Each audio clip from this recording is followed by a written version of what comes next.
नमस्कार। 3 राज्यों पर वोटिंग खत्म हो चुकी है और 3 राज्यों को लेकर जो आंकड़े हैं, सट्टा बाजार हो या फिर जो विश्लेषण है, उस हिसाब से तीनों ही राज्यों में क्या बड़ा उलटफेर देखने को मिल सकता है, इस पर महत्वपूर्ण आंकड़े सामने आ रहे हैं। क्योंकि 3 राज्यों के वोटिंग के बाद अब जो एनालिसिस सामने आ रहा है, उस हिसाब से तीनों ही राज्यों में खलबली देखने को मिल रही है। क्योंकि आने वाले लोकसभा चुनाव से भी इन राज्यों के नतीजे जोड़े जा रहे हैं और जिस काल से यह छत्तीसगढ़ की 90 तो मध्य प्रदेश में 230 और मिजोरम की 40 सीटों पर वोटिंग खत्म हो चुकी है। यानी 3 राज्यों पर वोटिंग खत्म हुई है और 3 राज्यों के जो रुझान उस हिसाब से काफी चौंकाने वाले आंकड़े सामने आ रहे हैं। क्योंकि सट्टा बाजार के भी अपने अनुमान हैं, लेकिन बम्पर वोटिंग के मायने सीधे तौर पर लगाए जाते हैं। कहीं ना कहीं सत्ता परिवर्तन ये यहाँ संकेत दिखते हैं। लेकिन जिस काल से महिला वोटर्स भारतीय जनता पार्टी के लिए साइलेंट वोट माना जाता है और जिस काल से बड़े बड़े ऐलान इस बार किए हैं, महिला आरक्षण को लेकर भी और लाडली बहना जैसी योजनाएं भी आई हैं, उसका फायदा महिलाओं को मिला है।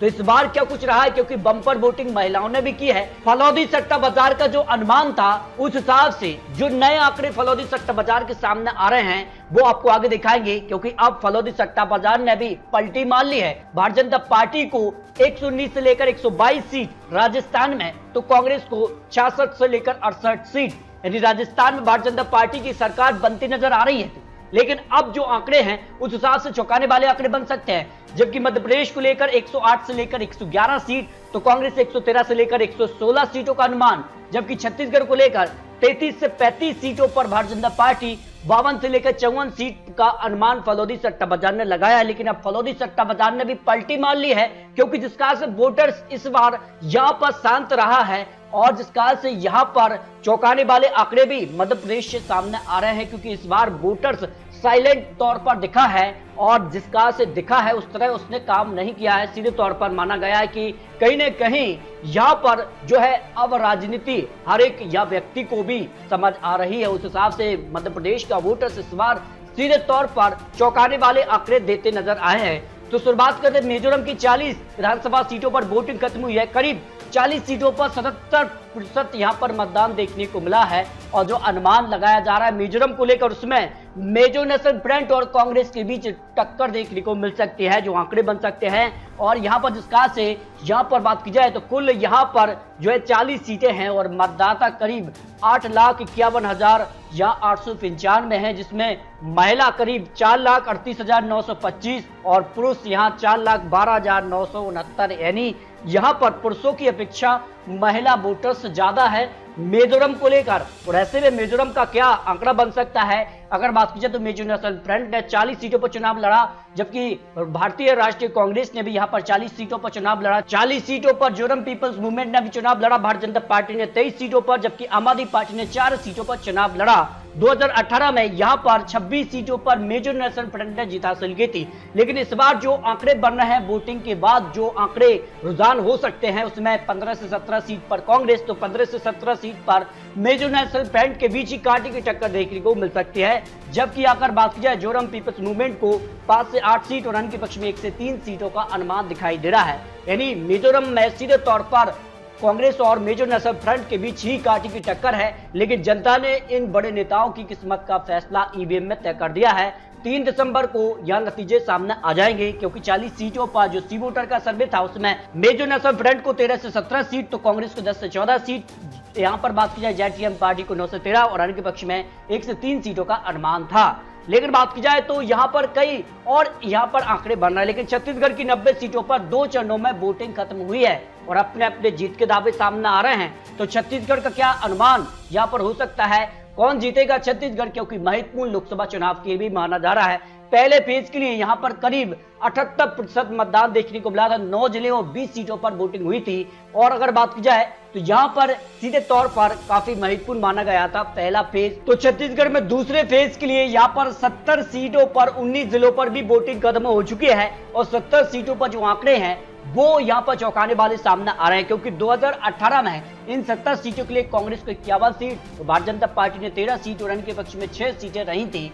तो इस बार छत्तीसगढ़ में किसकी सरकार बन सकती है, इस पर जो आंकड़े हैं वो काफी चौंकाने वाले सामने आ रहे हैं। अगर बात की जाए छत्तीसगढ़ को लेकर, 90 सीटों पर कांग्रेस ने चुनाव लड़ा, 90 सीटों पर भारतीय जनता पार्टी ने चुनाव लड़ा और 90 सीटों पर बहुजन समाजवादी पार्टी और गौरवाना गणतंत्र पार्टी ने यहाँ पर गठबंधन में चुनाव लड़ा। 60 सीटों पर जनता कांग्रेस छत्तीसगढ़ ने, 57 सीटों पर आम आदमी पार्टी और यहाँ पर कम्युनिस्ट पार्टी वाम मोर्चा ने भी करीब 19 सीटों पर चुनाव लड़ा। इस तरह से जो आंकड़े हैं वो देखिए किसके पक्ष में जा सकते हैं। जो अनुमान है कि इस बार जो आंकड़े छत्तीसगढ़ में चौंकाने वाले बन सकते हैं, 45 से 51 सीटों पर कांग्रेस, तो यहाँ 39 से 45 सीटों पर भारतीय जनता पार्टी और इनके पक्ष में 2 से 5 सीटों का अनुमान दिखाई दे रहा है। जो 90 सीटों पर चुनावी अनुमान सामने आ रहा है, क्योंकि जिस काल से 2008 में यहाँ 70% लगभग वोटिंग देखने को मिली, भारतीय जनता पार्टी ने सरकार बनाई छत्तीसगढ़ में। 2013 में फिर भारतीय जनता पार्टी ने सरकार बनाई 77% वोट शेयर के साथ और 2018 में 76% यहाँ मतदान देखने को मिला था। इस बार 75% मतदान,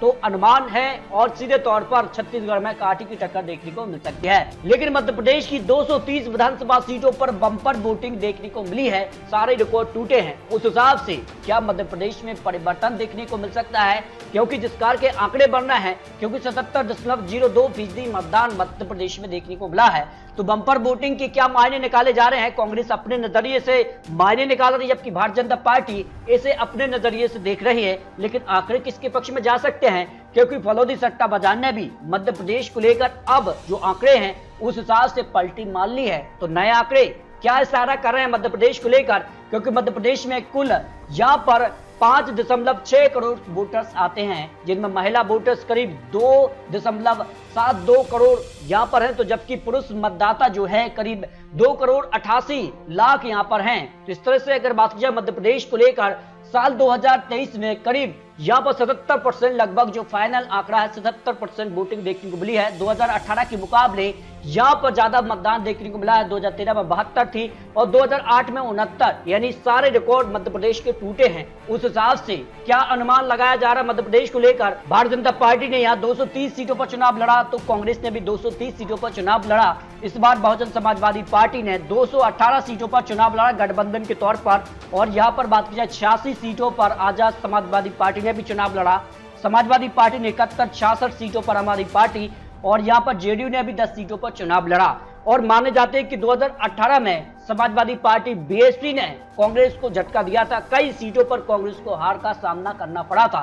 तो मध्य प्रदेश में इन अन्य पार्टियों के चुनावी मैदान में उतरने से क्या त्रिकोणीय टक्कर में भारतीय जनता पार्टी बाजी मारेगी, इसको लेकर महत्वपूर्ण है, क्योंकि मध्य प्रदेश को लेकर इस बार महिला वोटर्स जागरूक रहे और बढ़ चढ़कर हिस्सा मतदान में लिया। उसका फायदा बीजेपी के पक्ष में जाएगा या फिर कांग्रेस के लिए, इस पर कुछ महत्वपूर्ण आंकड़े सामने आ रहे हैं, क्योंकि जिस काल से सभी 230 सीटों पर बम्पर वोटिंग देखने को मिली है। जो अनुमान है मध्य प्रदेश की 230 सीटों पर, उसमें कांग्रेस 110 से लेकर 120 सीट, तो भारतीय जनता पार्टी 99 से लेकर 118 सीट और इनके पक्ष में 0 से 2 सीटों की संभावना हो सकती है।